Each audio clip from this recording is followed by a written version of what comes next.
The first reading today we hear from the beginning of the book of Revelation. This obviously is a book that has captured the imagination of lots and lots of people over the centuries. And to be perfectly honest, no one quite knows exactly what it means. It is so filled with all kinds of symbolism and allegories and all kinds of different things and layer upon layer and so on. Some things seem to be pretty clear. Other things, you can read all the different commentaries and you'll have a whole bunch of different opinions on what people think that it means. So we don't know some of the things. What we do know is that it shows us some of what's going to happen at the end of the world. But if you look at its context and you look at what St. John says, he talks about the revelation of Jesus Christ, which God gave him to show his servants what must happen soon. Well, that was 2,000 years ago. Now, granted, when we're dealing with God, 2,000 years is pretty soon because God is infinite. But the context of it shows us several things. If you read it carefully, you will recognize that when it was written, the temple was actually still there. Some people will suggest that this is the last book that was written, probably around 120. The temple was destroyed in the year 70, and so it couldn't have been written around 120. And in fact, there are a couple of historians that talk about the fact that when Rome was destroyed, that not a single Christian person, when Jerusalem was destroyed, rather, by the Romans, back in the year 70, not a single Christian person was killed. And the reason that is given is simply because of the vision. What vision? And it is assumed by most scholars that it is this vision that we're beginning to hear about from today. We'll hear about over the next couple of weeks. The vision of St. John as he saw the things that are going to be coming. And Jesus had told the people that when you see these things, head for the hills. And that's exactly what they did.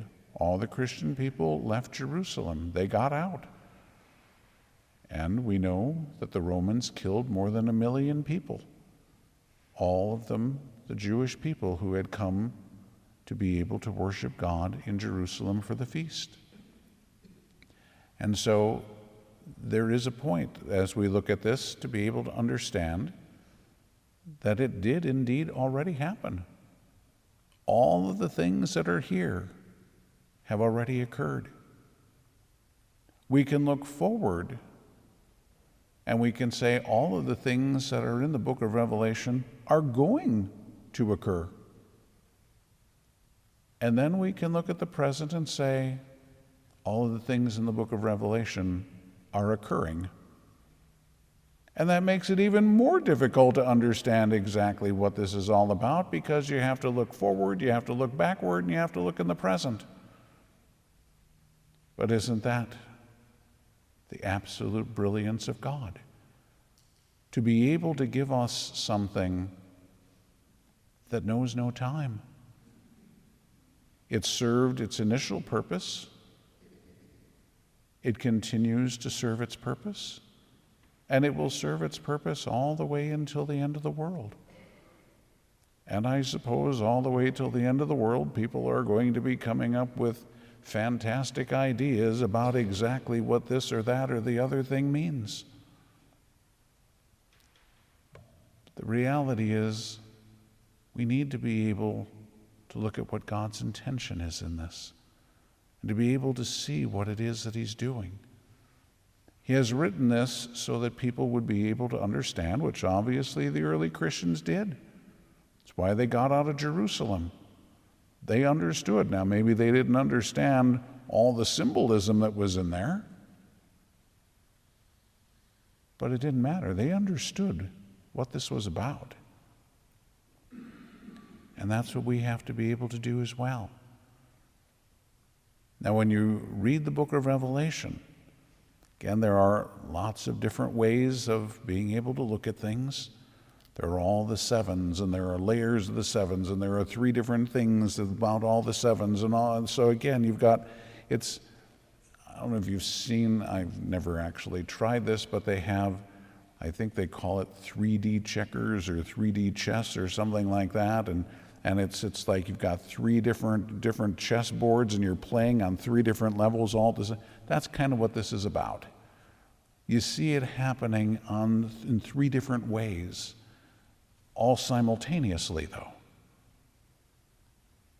And so even though, like I said, we can look at the past and we can look forward, we can look at the present, and at the same time, it's all simultaneous. But when you read the book of Revelation, understand it's about the worship of God. And ultimately, if you read it very carefully, you will recognize it's about Mass. And so what we're doing here is exactly what St. John is going to be writing about. Now he starts out with these messages to the 7 churches of Asia Minor. And again, there are lots of ways that people have been able to look at that over the years.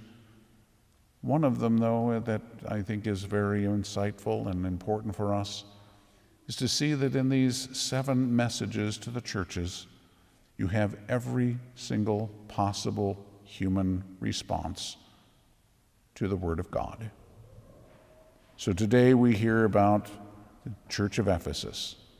The angel of the Church of Ephesus is the bishop in Ephesus.